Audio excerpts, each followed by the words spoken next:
Rashmi, hi, good to have you with us. How have you been? Hi Ashu, all well. How have you been? I've been doing very well. I've been doing very well. I've been trying fresh menu for some time now, and this becomes an exciting conversation at that level. Talking to the founder always adds to that, the excitement, right? And I think that becomes part one of the excitement. And the other thing is that I think in general we've become just so much more aware about what we're eating, right? Especially the last 2.5 years, right? So I think every conversation which is around food, which is around freshness in food, which is about the creative aspects of food, right? And of course the challenges, I think make it interesting at a very different level. So with all of that put together, I think really looking forward to this conversation. Absolutely. Super. Actually, before we dive into talking more about fresh menu, right? And this has been a name that all of us have heard for a time, right? As we've been in the starting ecosystem, right? But before we do all of that, I'd love a quick round of introduction, and we start our conversation for the day from there. Sure, lovely. So I'm Rashmi. I started Freshmenu about almost 8 years back. Freshmenu and I think last 8 years have been super exciting. Like I think the journey of a founder, and there's so much more to talk about it. Before that, a lot of work with startups. I've worked at startups like Vista, Bluestone, Ola. So I would right now think of myself as people who, from a professional background, move to startups very early. These times are like redemption for people like us, that what we did with our career really makes a lot of sense. Right. We were in it for the thrill of problem solving, thrill of making impact, of building something for India, and that's what is happening. And today, and I think last 3 years, the startup bandwagon is just growing and growing. And I take immense pride in the fact that we were early movers and we really paved the way that This makes absolute sense. Worked with J&J Medical, worked with IBM before, a lot of sales and operations in career. Before that, typical engineer, MBA, Delhi College of Engineering. But yeah, here we are making food for the country. Super. I really like that. The theme and the narrative, right? Making food for the country, right? And I think, to me, I've had the chance of speaking with many, entrepreneurs who are very active in the food space, right? Who come from a variety of backgrounds, like for example, like yourself, right? I think this kind of satisfaction that you possibly get in a food business is very different satisfaction, right? I think it's very fulfilling at a very different level, right? I think growth and challenges continue to be one part of it, right? But the creative aspects of it make it just exciting at a very different level. Food is just so core to all of us, right? Like I think that's Absolutely. What makes this business so close to each one of us. Every person that you talk to has some feedback, has an opinion, has an idea. So yeah, you're right. Has a version of food, right?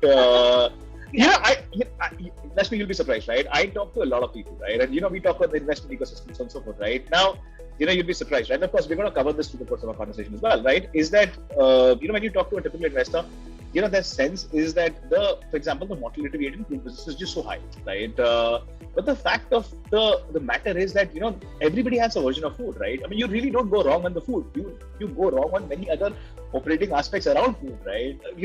In a market like India, right? There's just so much of possibility. So we're going to cover some of that. We're going to demystify some of that, right? With all of your experience to the course of the conversation, right? But actually, moving into the fresh menu conversation, right? Now, what's the construct of fresh menu, right?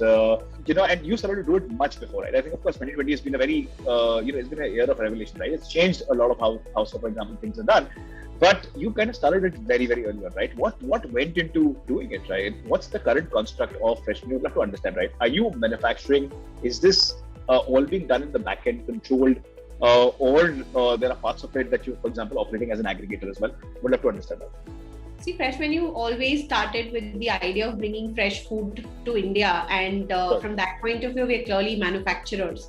And back in 2014, where it all evolved, I think a lot of first principles thinking on what are consumers going to look for. So delivery food clearly looked like the place where a lot of consumer demand has to shape. Obviously, there were no choices that time. And if you asked consumers, would you love delivery food? They would have said, yeah, maybe like if somebody really delivered, because nobody knew what kind of product could have come to them. Apart from pizzas, right? So pizza was the only real delivered product out there. World over, a lot was changing for food. People were looking at food on tap, right? Like I press a button and food shows up on my doorstep. Right. From an India point of view, our big cities have massive traffic problems. We have concentrated food problems. Like a lot of high street food is only in some localities in each big city, right? It's not like you have democratic availability of food in each part of the city. You can't walk down on the road and get access to good food. Unlike some of the Western cities, right? So some of our challenges are very, very unique, and that's what we got down to solve. Can we make a low-cost kitchen behind the scenes? Can it focus 100% on delivery food? Can we bring world food on a table, right? Can we really innovate on food? Can we make it great tasting, great looking, healthier in the background? Like there were so many elements that we wanted to solve for food. Freshness. All of us believe that we all grew up eating fresh food. We believe in fresh food, whether we talk about it or not. And really, can there be a brand which really works on bringing last mile freshness to you? Can we make money in doing all of that, right? Like a lot of focus on what should be the price point, what are the unit economics, what are the cost levers that you should work on? How do you build a brand which is digitally native? Like Freshmenu is the first digitally native built food brand, right? Nobody had seen Freshmenu, they had only seen the boxes. And so I think there's so many things that we worked on. It's been an immense journey. But I think building a fresh foods company out of India, building a large scale, high impact business out of India is what we always aspired to do. Wow. Rashmi, that's so amazing. I think when you say what you say, right?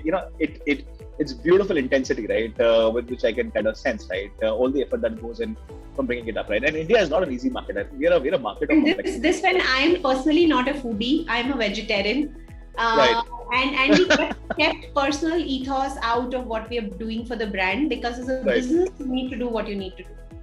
No, absolutely. But I think just the fact that, you have to, when you're looking at creating a very, the difference between, say, creating a small, very hyper-local setup in many ways, right? And I think visibly creating a digital first brand, right? Which is going to go on to serve so many more people, right? I think it's a complexity of a very different kind, right? We operate at many layers. Our taste and preferences are very, very different, right? And then of course there are certain costs that are inherently built in an ecosystem like the one you're kind of conceiving of, right? It's a very, very complex problem to sort of have, right? I'd love to understand, Rashmi. So there's this, the market has kind of changed, right? We've kind of evolved very, very beautifully, right? We've become so much more aware of our tastes and preferences, right? We become very aspirational around trying new products. The good part is a lot of supply chain, for example, is not today sorted, right? So especially when you say you started in 2014, right? Things would have been very, very different, right? A lot of this backend, for example, has improved. How is that ecosystem playing out, right? So for me, one thing that I'm kind of very intrigued about in general in a post-2020 sort of environment is that we've become very aspirational, right? We want to have a variety of things. We're getting exposed to a lot of content. The influence is very, very different, right? And we want our brands to very quickly go out and deliver all of this, right? The consumer expectation is phenomenal, right? It's very complex. It's going to get even more intense from where we are right now as we go forward, right? What's your sense of it? How do you see the consumer landscape changed and going forward, evolving as we go forward? So my view is slightly different. I think India, and for the size of country we are, I think we have food choices across the spectrum, right? From a very entry level basic choices that consumers may ask at a certain point of time, to the global food, to the aspirational food, to gourmet, to really understanding cuisine. And I think we travel the spectrum. Right, from indulging in sin foods to indulging in super healthy food and fitness freaks and the bandwagon on eating healthy that we see. I think that's what makes India what it is, and I think food choices are so personalized. Therefore, for brands to figure out a common ground that can integrate the brand with consumers. And I think the kind of insights that come along with it is what makes this business, very, very creative business, a very, very tough business to navigate. So I think I would think that India is clearly looking to eat beyond what was on our plate 10 years back. We clearly are more and more comfortable with eating fusion. We are more and more comfortable, not saying that authentic is the only way to go. I think my insight is that 10 years back, the Puritan choices in food were what people thought is an evolved customer. And I think the new generation in India is completely confident of what's on their plate. Whether they understand the cuisine or not understand the cuisine, that's not why they're trying the food. Right. For the experience, they're trying it for the love of food. And I think Freshmenu was built with, can I give customer a 15 minutes of joy, right? When they're eating Freshmenu. Interesting. Can I make them feel good about themselves? Can I give them the joy of a good meal treat? And it is not a treat for once in a year on your birthday or your anniversary. We are not replacing the restaurant, the dining out occasion on your occasion, right? But we are making you feel good with the food choices that you've made. And I think the consumers that we targeted were people who really wanted to make choices about their food. It's not like I lived with my mother's choices or lived with my friend's choice. These are people who wanted to really navigate their own food experiences. So we are here to create experiences for consumers. Super. Rashmi, how difficult is that job? Does that makes your job, right? Because like you said, right? I mean, it's about expectations, it's about awareness, right? I think, with all of this happening now, it's becoming just so much more dynamic, right? How difficult does that make it for you from a supply chain standpoint, right? Because food always at the front of it looks very simple. You make some food and you deliver it. At the back of it, it's a very, very complex business. In terms of design, in terms of menu, recipes, quality of ingredients, cooking methodology, speed of food, packaging of food. I can go on and on about the elements of ingredient. And I think for anyone who's navigating the food industry, the front of it always looks very simple, very cool, very glamorous. At the back of it, it's a tough job. It's the most intense operations that you would see. Because, for example, compare it to a retail store. Like once a store is set up and there is operations, the product is not perishable, the material is not going out of fashion, but in food, I think you're dealing with perishable products. You're dealing with subjectivity of taste, of what's tasty to you may not be tasty to me, or how tasty is enough, and what size of portion is enough for someone. I think we navigate with toughest ops problems. And it's a machine that runs 365 days a year. There's no holiday in the food industry. Absolutely. We're navigating a very, very, and you scale with that, right? I think along with that, you add scale, you add people. And we want to make handmade food, right? The art and science of food has to come together. We are not here propagating machine-made or factory-made food, which is packaged for you, can come just microwave to you. I think that's not the ethos that we are working with. So I think we've designed something. Obviously, it has taken years to iterate and improvise on it and make it great, make it work for us and the consumers. But the kind of behind-the-scenes work that we have done is humongous. Interesting. As we literally walk into my next question, right? And that's around experience, right? Now, when you talk of food, I think there's a large part of it which is now of experience as well, right? Be it packaging, be it like a variety of those things, right? To me, that's consistency of experience, for example, or experiential activities that you kind of do, right? And the experience of food every single time that you open up, right, is just such a difficult part of it, right? Especially when you're dealing with a diverse SKU bucket. In your case, it's a very, very large SKU bucket, right? So one, of course, I would love you to give out the numbers in terms of, what are the SKUs like? Because when I see the menu, right, it's a very diverse menu, right? In an environment like that, one of course is, how do you sort of ensure that, your, like I said, supply chain is optimized, right? There's a good overlap. I mean, when you, for example, look at the McDonald's of the world and the Subways of the world, they've largely been very, very successful because, a very tight SKU bucket that they've had, right? And, within that, there's like a 70-75% overlap, right? From an ingredient standpoint. Okay? So the possibility of going wrong is very contained in many ways, right? And that's something which has been honestly the secret sauce in many ways for them to scale up, right? In case of Freshmenu, I think it's very experience first in many ways, right? Saying that, listen, we fulfill that gap, right? You're looking for great food, hygienic food. We give you the experience, right? So one, like I said, right, it just complicates your this problem at a different level, right? But also the fact that how do you continue to offer the same experience across markets? So every single time that that box of food that gets opened up, right? Is the same. Same for me in Bangalore, same for me in Delhi, same for me in Bombay. That's such a difficult part, right? But I'd love you to give us a view on that. Ashu, we've done a lot of work on the menu engineering side. So there are a lot of guardrails about what we do on the menu. In terms of number of ingredients that our supply chain deals with, how would the taste be consistent across different markets? How do we balance, for example, the carb, protein, fiber kind of components onto the meals? How do we get fresh chicken and fresh paneer on top of our meals? Obviously, we've done a lot of our background engineering work on it. We have strong guardrails about what can our menu indulge in and not indulge in. I think what we are catering to is like an aur dikhao market, right? Like India loves loves variety, and we are here to offer you choices. But at our back end, we take care that we are not increasing our complexity to give you more variety. Right. Let me put it that way. So a lot of ways that we design new products would be on the same base of, for example, a rice, pasta, or a noodle.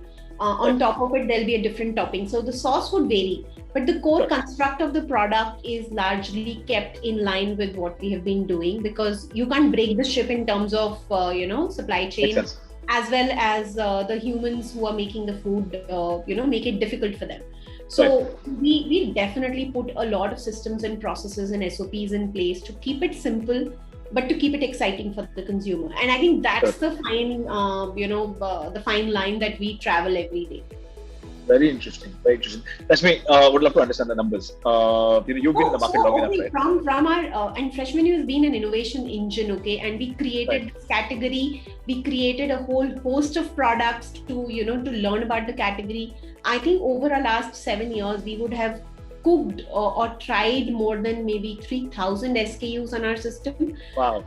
Today we run about 200 SKUs on the system and bring about every month maybe a 15 to 20 new products or variants or flavors onto the system to try it out.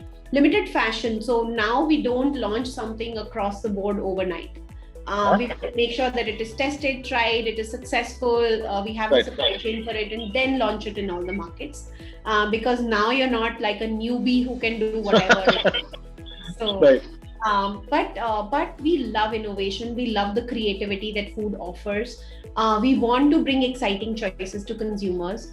We've traveled over the 7 years in terms of menu choices. For example, when we started, we did a lot of continental food because there was no continental food available. We did a lot of Mexican, Asian.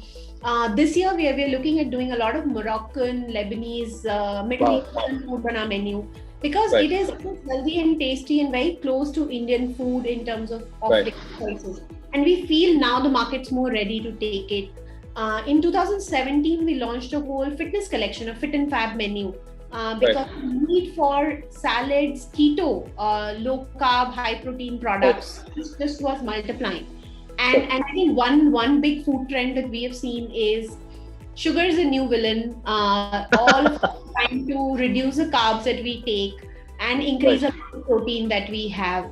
Fat is not the villain anymore. So having ghee or cheese and all that as part of a menu, which makes it very, very tasty, is definitely encouraged. And I think that's a big change to where we were in 2014 versus where we are in 2022.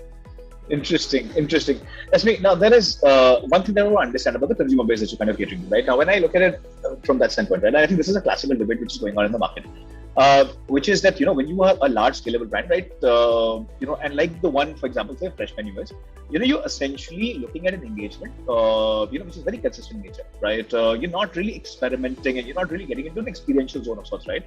And why do I say that is because when you today look at, for example, Instagram, right, there are a lot of these, for example, home chefs that have come up, right? There are a lot of these chefs that have come up, who've kind of broken away from large chains and now doing a lot of experimental food, right? There are a variety of pizzas that we're getting, there is a lot of Korean food that you're getting, and so on and so forth, right?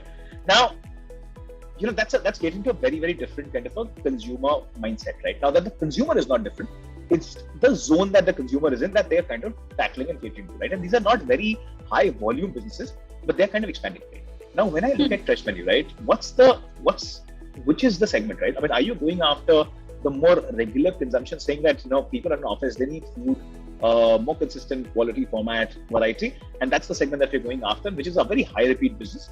Or are you sort of positioning yourself or repositioning, especially in the back of 2020, when people were essentially working out of home, right? As a brand which continues to offer you that consistency and a lot of this variety. You, in a way, answered this in the earlier point that you kind of made, right? But I want to very specifically. I'll give you a very contrarian view to this, okay? Sure. And the reason you are talking to us in 2022 and not a lot of people who started with me back in 2014 is high repeats don't come on regular food. Everybody believes that I'll make the regular Indian food and I will have consumers ordering with me 10 times a month. Sure. Did not happen. Right. What happened was consumers were coming to a brand like Freshmenu because we were breaking the monotony. We're not giving you what you get from your home tiffin. We're not getting you what you get from your office cafeteria. Sure. We are getting you exciting food different from your regular food. Break the monotony was the theme. And that's what has made sure Freshmenu had high repeats, Freshmenu had stickiness, and Freshmenu is here after all that has happened in the last years. So you need great food, you need consistent food, you need the brand promises to work, but you need to offer creativity and offer the choices that are not run of the mill. Sure. So my question was not on the food, right? And of course that's a diversity that I think you possibly had ever since you began, right? I think I essentially meant in terms of the target audience that you're going after, right? I think because that eventually, I think for a scalable business, the consistency of repeat is just so much more important, right? So that's essentially what I get of. From a brand tenet point of view, we've made sure freshness is our key. That wherever we're delivering you from, it will be fresh food. And when you do fresh food, you're not basically making it to a factory spec. So it will not be 100% consistent box. It will probably be a 90% consistent box, and we are aiming for that. But the taste and the person who made it and the love that has gone into the food and the handmade presentation is what is the exciting part about it. So I think that's what we love to continue with. So we do a lot of factors to make sure food is consistent, but consistency is not the only goal why we are working. Right. No, I understand, right? I think especially when you're doing like such a diverse, like I said, the menu, it's just so difficult. Right? Fresh, right? We're dealing with fresh ingredients, so you can't always have the same, shape of the vegetable and the same color of the vegetable. Right. But that's what makes it more human, and that's what makes it more, relatable to all the consumers. No, I think that's a fair play, right? And I think you're not, I think the problem would have possibly been bigger, had you just about 7, 8, 9 SKUs, 10 SKUs, right? I think the problem would have been bigger. I think the expectation from a consumer standpoint, and I'm also thinking like a consumer, would have been very, very high, right? But I think just the diversity here is so much. I might be in a different zone wanting to consume something else, right? And that baggage of last item that I ate might just not be there as much, right? And I think that's a good hedge to have in the process, right? Absolutely. Of course, we've discussed that comes with its own set of challenges, right? But I think we've covered that, right? I'm going to move on to the next question, Rashmi. We're talking of 2020. We've alluded to it in some form or way, right? Now that's really changed the construct of how, for example, people are going to work in future, right? Brands are essentially now kind of rethinking, going back into the drawing board, and I'm just trying to sort of figure, how important do they become in the lives of people, right? For food businesses, it's been a difficult time, but it's also a phenomenal time from a comeback standpoint, right? Because largely people locked in home and they were getting experimental. There's a lot of content. They want to try new things, right? It just opened up very different kind of doors and dimensions and possibilities of consumption, right? What's been your understanding of it, right? Given that you've been at the forefront of it. You've been somebody who's been very, very sharp in terms of your observations, right? In terms of what's happening, what's not happening, a category created in many ways, right? How have you looked at it, right? And what's your sense going forward of some of these trends that are going to play out? So last 2 years, and I think COVID's changed for a lot of us of what we thought about our lives, how to navigate the rest of lives. For example, immunity became a big buzzword, right? Like everybody was chasing immunity as if you could acquire immunity in 15 days of eating kadha or lemon, right? I think the big realization for all of us is we are 80% of what we eat, right? Like everything else in life is about 20% impact in terms of lifestyle choices and exercise and everything, but food is 80%. And I think so many people really appreciate that. What difference does it make when they consume well, right? Like they eat well. And dietary choices, consumers are reading more behind the labels. Consumers want to know more about the recipes. They want to know more about the source of ingredients. And I think that's a one-way street. What we thought would happen probably next 5 years, 10 years down the line has happened earlier. Consumers are making sure brands, they prefer brands which are talking the language that they understand. Means not jargon, not mixing things up. And honestly communicating what they're doing. And I think honesty and brand transparency is clearly being rewarded. Quality, food safety, local sourcing, seasonality. I think a lot of these words which were otherwise for probably the Western world, all the buzzwords out there. Ingredients like, let's say, millets. And 3-4 years back, we had done a millets campaign where we saw very little. But last 1 year, we've seen a lot more sales with millets. So I think they're evolving trends, but consumers are clearly conscious of what they're eating. And I think that's a great benefit for brands who were bringing good quality food for them.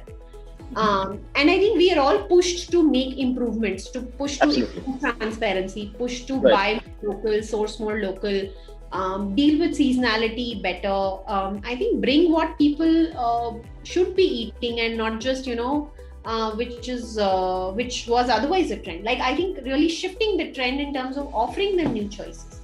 So I think it's been a big shift in the last 2 years, but I think food safety, what's inside my food and food impacts my well-being is a big learning for everyone. I think it's a very significant narrative, right? And I think it just becomes so much more important in the larger scheme of things, right? And I think for many players who institutionalized a lot of this, right? Like Freshmenu, right? I think this is just so much more important. I think this has been a big booster in many ways. I think people today want to be very sure of the source that is there, right? And is this source legit? Is this a very serious player out there? Or is this just a smaller play of sorts, right? I think that distinction has really sort of come in very thick in the minds of consumers. I think they're just sort of involving and engaging a little too much, right? Now, Rashmi, that brings me to another question, right? And that is that because of this evolution that we've seen, this transformation that we've seen, right? And the speed at which people are, say, for example, getting influenced, consuming content, and a variety of things, right? Now that brings in a very different kind of ability to communicate as well, right? Marketing, for example, has to go through a massive shift, right? How has that been for you? Is there something different that you, for example, started to do in this particular?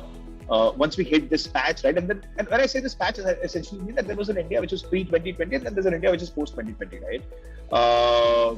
What's been the shift there? You've highlighted some of the pieces, right? I'd love you to give us, say, anecdotes or some examples, right? Or for example, this has become like a now very consistent part and core part of your strategy, given that some of these shifts are now settling in, right? We're going to have more people working from home, so on and so forth, right? Higher disposable incomes, awareness of health, for example, is becoming. So any case study that you, for example, implemented from a communication marketing standpoint, I'd love to understand that. So I think when we built Freshmenu, a lot of marketing was around sampling and reaching audiences, for example, in offices or residential societies, or for that matter, radio. And I think what is very, very clear is now a lot more people are on the digital side, right? Social. So Instagram's become obviously a very, very big channel for engagement, and it could be direct brand engagement, it could be influencer engagement, it could be Instagram driving contests and conversations around food. I think what will be native to food is conversations around food is what spreads the word. But will that be through the digital mediums? Would that be through the chats and the Instagram process, or would that be through the physical mediums? I think we see obviously a shift. Good that we were always prepared for it and we were on that channel. But we clearly see that a lot more brand building is going back to through the digital mediums, films, reels, the way you consume content. And I think video content is such a big shift.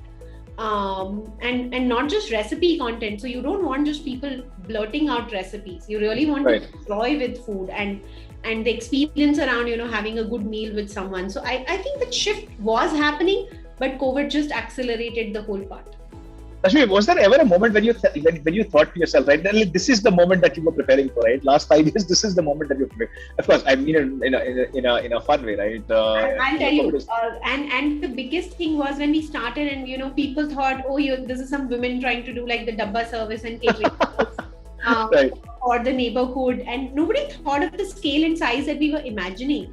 Right. And I think COVID, when delivery food was the only food choices that were available, and I think how cloud kitchens have been accepted as a big player in the F&B vertical, I think that's a huge shift, and this is the moment we were waiting for, that delivery food is going to be so big compared to the other verticals in food, and we've still just got started. Like, there's so much more work that has to happen.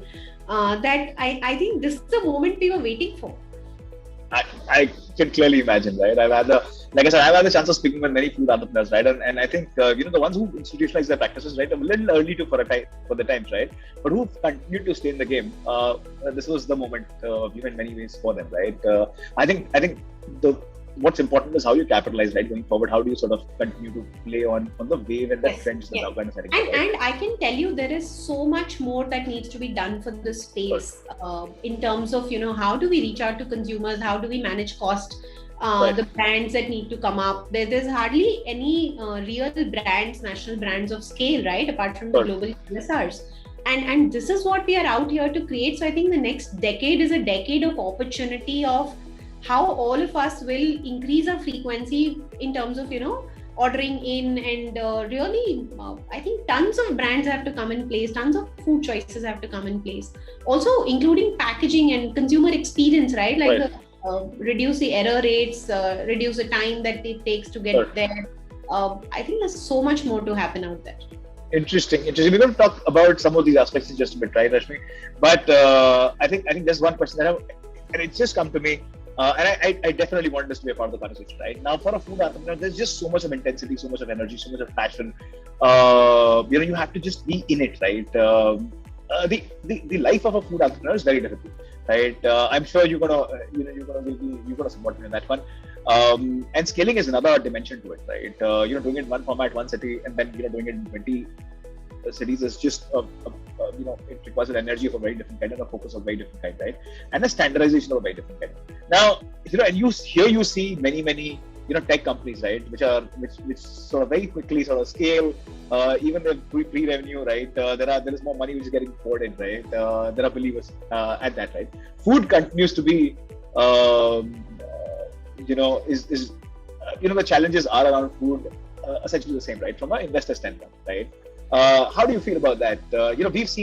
We've seen crazy amount of money, a huge influx of money coming in Indian markets, right? And a large part of that is largely gone into tech. I mean, D2C is had rub-offs, right? But there are other games that are emerging in D2C, right? But how do you feel as an entrepreneur, saying that, listen, look at what we've built, right? We are a negative working capital business, right? Still that challenge. How do you feel about it? Yeah, Ashu, I think you don't, as an entrepreneur, obviously you could have your moments of, we've done so much and it's not being valued from an investor perspective. But look at the other side. I think we're all building for like the mother of all opportunities. Food business in India was massively unorganized, and all of us are really trying to build brands out in India, build scalable, sustainable, organized businesses in India. And obviously it's a tough haul. It's a lot of heavy lifting that needs to be done. But I think there are a lot of people who've understood that we were not fly by night. We are not here to just make a quick buck. These businesses take time to be successful, take time to really get the right practices. We are here for the long haul. I don't think a short-term milestone in terms of higher valuation or lower valuation can really waver people. And you realize that, the opportunities that we're talking about are of giant size. And you're not even talking of market share battles. So this as a category, Freshmenu not aspiring to become 20% of the market, right? Like you become a 2%, 3% player in the market and you're a significant player. And it's not a winner take all market. It's also a market where you can iterate, you can make your mistakes, you can get things right later. I think it's a very different segment, and investors' view to businesses is, they could always be hot and cold sectors and startups and ideas. But I think good businesses always excite people, and people see that who's really putting effort and for long term, right? Like when your chips are down, you've not run away. And Freshmenu had a last few years which were very, very tough on us. We had very limited cash. COVID hit us very. It made obviously the business much smaller than it was before. But we've navigated, and I think people are seeing the resilience that we did show in these times. That as a founder, just because money is not freely available, I would say, you run away and you think of another startup idea. That's not the case. So I think resilience is getting rewarded. I think that's a very important characteristic of, I think, not just you, but I think any founder, right? Any founder. That's just so important. Not only for the good run and not only for the mega raise. But would you dealing with the tough times? But would you definitely want to see someday, right? Is there a moment that we're going to, as founders, have the kind of valuations that tech founders get, right? Is there some sort of moment where you feel that, given that now we're becoming more connected, right? We essentially... Ashu, the moment you are a founder, I think your thought process, if you have to build an end game, and the end game is a great sustainable company, a company that is here for, next 50 years, 100 years is what you're building for. And I think that's the impact that you started with. And how do you make money as a business and how do you make money as a founder? I think these are two different numbers in the two parts of the spectrum. So I think the focus of a founder always becomes a company, the team, the people, and building a sustainable business. And at least for me, it has shifted that way. So the goalpost is not that, can only Rashmi make money, or can we just be valued today? Whether it's justified or not justified, because I think making a sustainable business is far more important. I agree. So, where I was coming from, Rashmi, is that, when you have a founder from a certain category who wins it, I think there are 2 or 3 things that happen, right? One is the investor confidence increases. That's number one, right? Number two, I think it's also a reflection of acceptance, right? And I think the third is just the way, for example, the market is kind of behaving and the trends that are kind of setting in, right? And fourth, which I think is very, very important, right? When you have that kind of value creation, right, it just gives it a very different kind of boldness to make more capital available. So food had very exciting times in the last 1 year. I think the IPOs that happened in the food space make it a very exciting space, and investors are looking at it very keenly because I think the success of Barbecue Nation and Burger King and a couple of other IPOs that happened, I think makes it look like a very exciting space in the coming future. 100%. I'm with you on that one. That's me. Role of community. This is towards the end of our conversation. Last 2 questions, right? One is that, what are the next 2 years like? Also, the role of, for example, community has become just so much more important in many ways, right? I think community is going to be a natural go-to for, I think, any brand out there, and that's largely because the CACs are kind of going through the ecosystem, the roof in the D2C environment, right? Your cost of communication is going through the roof, right? Your cost of conversion on digital is going through the roof, right? It just becomes important that there are some very interesting pieces that you build, right? Community becomes one element of it because you get to experiment in a different way. You can now crowdsource your your ideas and possibility of growth. What are the next 2 years like? Would love to understand that in that context.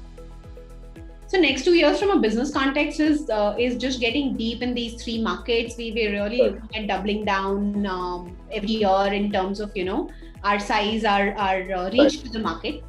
We will look at opening new markets. The size of community and building a community. I think Freshmenu is a very strong brand in the delivery food space, and I think we will do a few new initiatives in terms of putting that community really out there and getting people to understand and engage with us again in a very different order. And I think some of the stuff that is changing is post lockdowns, and I am hoping the pandemics at least the lockdowns are behind us. And I think there are going to be some very new initiatives in terms of engagement back with consumers. We're looking at some very, very differently enabled menus, like even consumer-driven menus, right? I think that's so. There's going to be a lot of stuff coming up, and community. You're right. I think community is super important because each one of us need consumers who talk about us and keep the conversation, keep the buzz going. and you can't just pay for every transaction, especially in kind of food margins. It's not possible to scale only by paying for every transaction. That's out of the window. I'm gonna save the margin discussion for our next conversation, Rashmi. I think that's such an important discussion at many levels, right? I think because that's something which is possibly the most debated point out there, right? So but like I said, just food for thought. Like before starting Freshmenu, and I used to go to a restaurant and say, "ये 40 रुपए के पनीर के dish के 400 रुपए क्यों लेते हैं?" I think margin discussion is a very, very long story. I think we should talk about it sometime. We're gonna keep it for our next discussion, right? But we're gonna hopefully do that soon, Rashmi.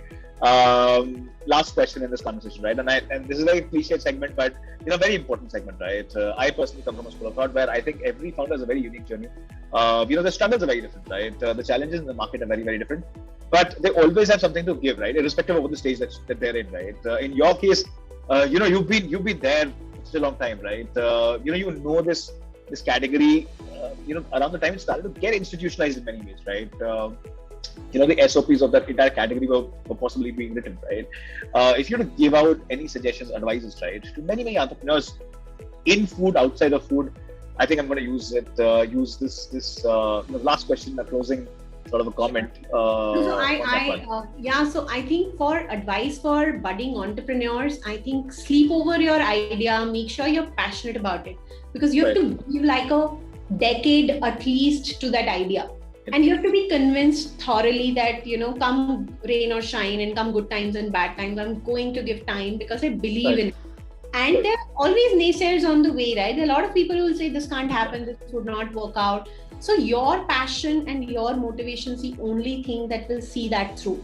And in every sector, even in difficult sectors, there are breakthrough companies, right? Are you the one who's going to outlast the difficult times and make a breakthrough company or not? So my only advice is that it's very easy to find the glamour behind fundraising and glamour behind so much money chasing startups. But I think the biggest thing you have to find is, are you motivated for that idea? Right. And you are not going to give up on the idea even if tide was to turn against you. So, and therefore sleeping over the idea, giving it a few months, really researching more, doing your homework right, and testing on that, like in terms of your motivation. Like, if somebody tells you 10 things and you start doubting yourself and doubting your idea, you can't make a startup and you can't be a founder.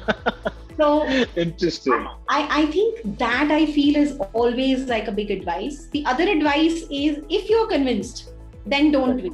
Jump in, do it, launch it, even if it's wrong, even if it's not perfect. Like the reason Freshmenu was and is successful is we just jumped in, we launched the product, and a lot of pieces were being solved as we were trying to scale. You can never have a perfect product, perfect website, perfect app, perfect conversion, perfect consumer feedback. You can't ever aim for perfection. So you have to do what you need to do at this point of time, because if you're not doing it, 100 other people are definitely doing it. So I think it's this combination of, till you're not convinced, don't jump in. But if you're convinced, just jump in and do it like fast. You can't ever do about it. Rashmi, this was such an incredible conversation. Thank you so much for doing that. This is the last part of it. I can just play it on the loop, right? And I'm sure so are many other people going to do. While we've heard it many times, I think coming from an entrepreneur, right, who's been a certain, who's had a certain journey, is a certain zone, I think just makes it so much more pertinent, right? And awakening at many levels, right? This was an absolutely spectacular conversation. Thank you so much for doing this one. I thoroughly enjoyed this. How I wish this was one such conversation which I could have done in person. But such a time. In person very soon. Yeah. We will. I am gonna save a lot of what we've discussed today for at least my personal consumption, right? Which just brings in a very different kind of perspective, right? In our job, which is that of observing about a lot of trends, right? I think there were a couple of very contrarian point of views, right? I think what you're essentially saying is that while a lot of these fads can continue to fly, right, you have to really narrow it down to what is happening, right? What will this culminate into, right? Eventually, the rules of the game continue to remain limited, right? I think how do you sort of use that and bring in that creativity to bring in that engagement? I think just makes it so much more pertinent at many levels, right? Rashmi, thank you so much for doing this. It was an absolutely spectacular conversation. Like I said, another conversation where we discuss margins much sooner than Yes. when you don't have to otherwise do it. Thank you so much. It was a lovely conversation. Thank you. Thank you.